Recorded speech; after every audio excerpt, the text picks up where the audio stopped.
Number 24 है प्रत्यक्ष ज्ञान से तात्पर्य, है ना। तो इसमें प्रमाण की बात बताई गई है कि प्रमाण किसे कहते हैं। तो प्रमाण है एक परोक्ष प्रमाण और एक है प्रत्यक्ष प्रमाण। तो परोक्ष प्रमाण किसे कहेंगे? परोक्ष प्रमाण मतलब जो इंद्रिय, मन और अन्य बाह्य कारणों से जाना जाता है उसे क्या कहते हैं? परोक्ष प्रमाण कहते हैं। जैसे इंद्रिय और मन से क्या होगा कि इंद्रिय और मन के द्वारा जो जाना जाएगा तो उसमें क्या होगा कि इंद्रिय, मन भी चाहिए और कौन चाहिए? बाह्य कारण भी चाहिए। तो बाह्य का चीज़ चाहिए कि प्रकाश चाहिए, जिनवाणी चाहिए, है ना, और पढ़ाने वाले चाहिए और पढ़ने वाले साथ में भी चाहिए, फिर थोड़ी सी हंसी मजाक करने वाले भी चाहिए, इधर उधर के होने वाले भी चाहिए। तब क्या होता है? तब पढ़ने में मन लगता है, नहीं तो नहीं लगता है। तो इसलिए कहा कि ये परोक्ष प्रमाण है। कौन सा प्रमाण है ये? परोक्ष प्रमाण, जिसमें इन सब की आवश्यकता होती है। तो परोक्ष प्रमाण में मति ज्ञान है और एक कुमति ज्ञान है। कौन कौन सा है?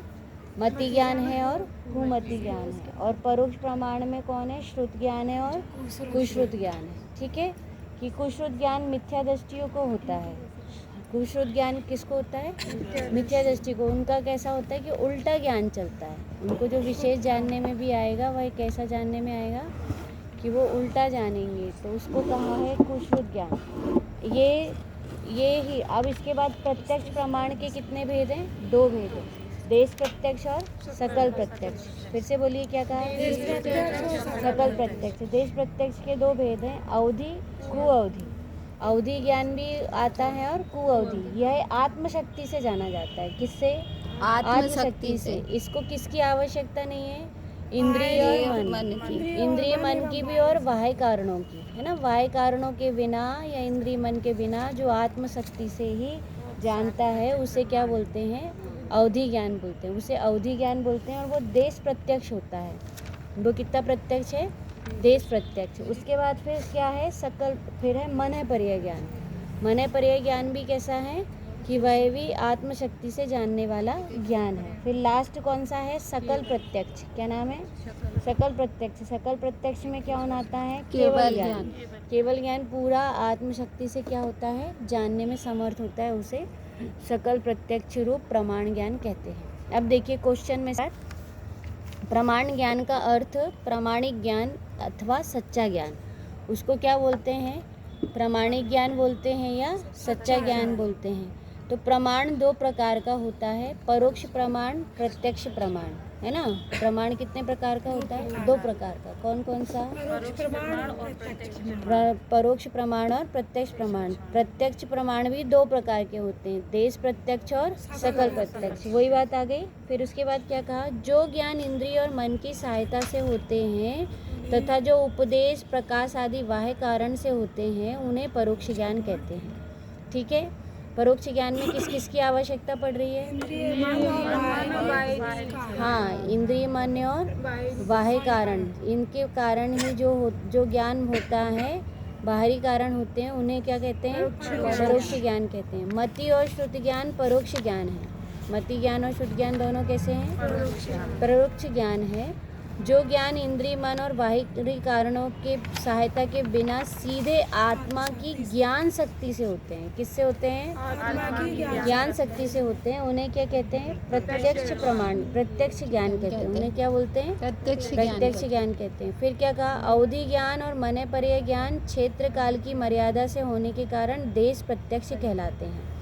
अवधि ज्ञान और मन पर्याय ज्ञान कैसे होता है? क्षेत्र और काल की मर्यादा। इसमें किसकी मर्यादा है? क्षेत्र की भी मर्यादा है और काल की भी मर्यादा है, इसलिए इन्हें क्या कहते हैं? देश प्रत्यक्ष कहते हैं। जबकि केवल ज्ञान अमर्यादित होने के कारण। ठीक है।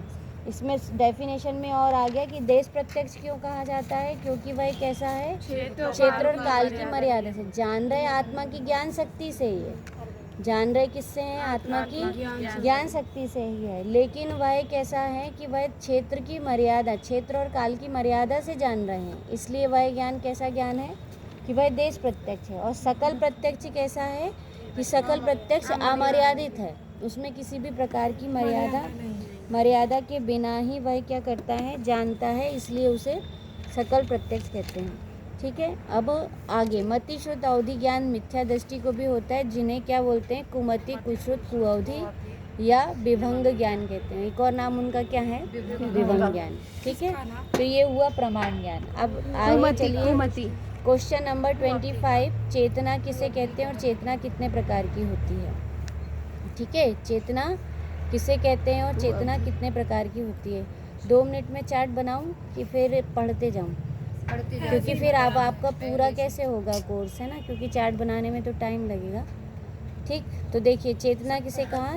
तो जीवत्व भाव या भाव प्राण को चेतना कहते हैं। किसको कहते हैं?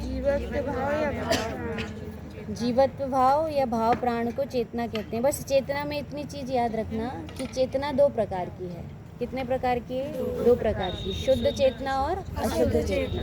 पहली चेतना का नाम शुद्ध चेतना, दूसरी चेतना का नाम अशुद्ध चेतना। अब जो शुद्ध चेतना है वह शुद्ध चेतना भी चेतना कितने प्रकार की है? 1 प्रकार की है। उसका नाम क्या है? जीवत्व शक्ति से। कौन सी है वो? जीवत्व, है ना, ज्ञान चेतना। सॉरी, हाँ, शुद्ध चेतना में क्या आएगा?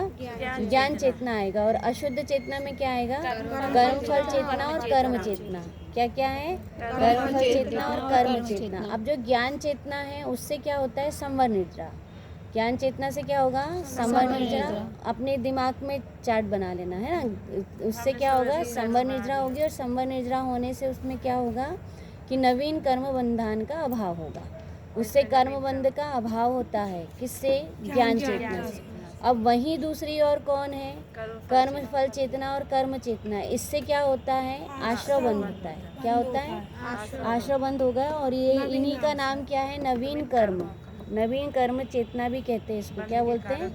नवीन कर्म। और इससे नवीन कर्म का बंधन होगा। इतनी बात किस में आई है? इसमें आई है। देखिए क्या कहा कि चेतना 3 प्रकार की है, कर्मफल चेतना, कर्म चेतना, ज्ञान चेतना। कर्म के फल में, अब कर्मफल चेतना किसे कहते हैं? कर्म के फल में लगी हुई चेतना। किसके फल में लगी हुई चेतना? कर्म के फल में लगी हुई चेतना। मैंने बताई थी कर्म के फल में लगी चेतना का अर्थ क्या है कि जैसे यही दिख रहा कि हमारा घर कैसा है, हमारी गाड़ी कैसी है, हमारे बच्चे कैसे हैं, हमारा परिवार कैसा है, तो ये कर्म का फल था। ये हमारे भाव कैसे हैं, तो ये भी कर्म का फल था। क्योंकि कर्म का फल 2 प्रकार से आता है, एक भाव कर्म रूप से और एक नौ कर्म रूप से। तो वो भाव कर्म रूप से भी जो कर्म फल आ रहा है या नौ कर्म रूप से भी जो फल आ रहा है, हम उसी में लगे रहते हैं या उसमें हमारा उपयोग रमा रहता है, तो उसको कहा वहाँ पे कर्म फल चेतना कि आपका उपयोग रमा कहाँ है? कर्म के फलों में ही रमा है, तो वह कर्म फल चेतना है।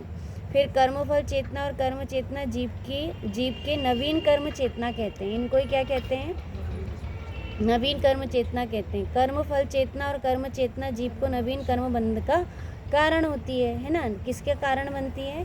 नवीन कर्म बंध का कारण बनती है। अपने ज्ञान स्वरूप निज आत्मा में लगी हुई चेतना। और जो चेतना किस में लगी हुई है?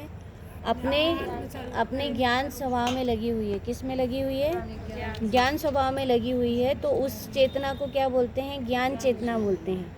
और यह ज्ञान चेतना कर्मों के संवर निजरा में कारण बनती है। अब ज्ञान चेतना कितनी अच्छी बात है। देखो चेतना तो उपयोग को कहा, जो इतना भी पढ़ के आए ना उपयोग, तो उपयोग में ये कहना है कि कभी तो आपने अपनी जो ज्ञान चेतना है या अपना दर्शन उपयोग और ज्ञान उपयोग है उसको कहाँ रमा रखा है? कर्म के फलों में।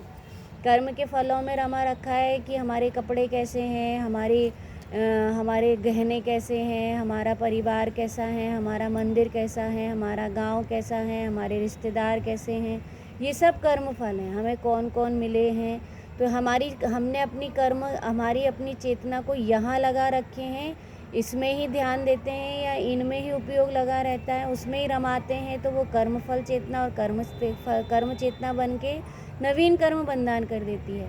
और वही चेतना यदि वहाँ से हटकर कहाँ आ जाए कि वहीं से हटकर वो एक ज्ञान चेतना अपने निज आत्मा में रमे। किस में रमने लग जाए? निज आत्मा में रमने लग जाए, निज आत्मा में लग जाए, तो वही चेतना क्या कहलाती है? ज्ञान चेतना। और ज्ञान चेतना से क्या होने लगता है? संवर निजरा होने लगती है और कर्मों से अभाव हो जाता है ना। और कर्मों का अभाव होना, इसीलिए इसको कौन सी चेतना कहते हैं?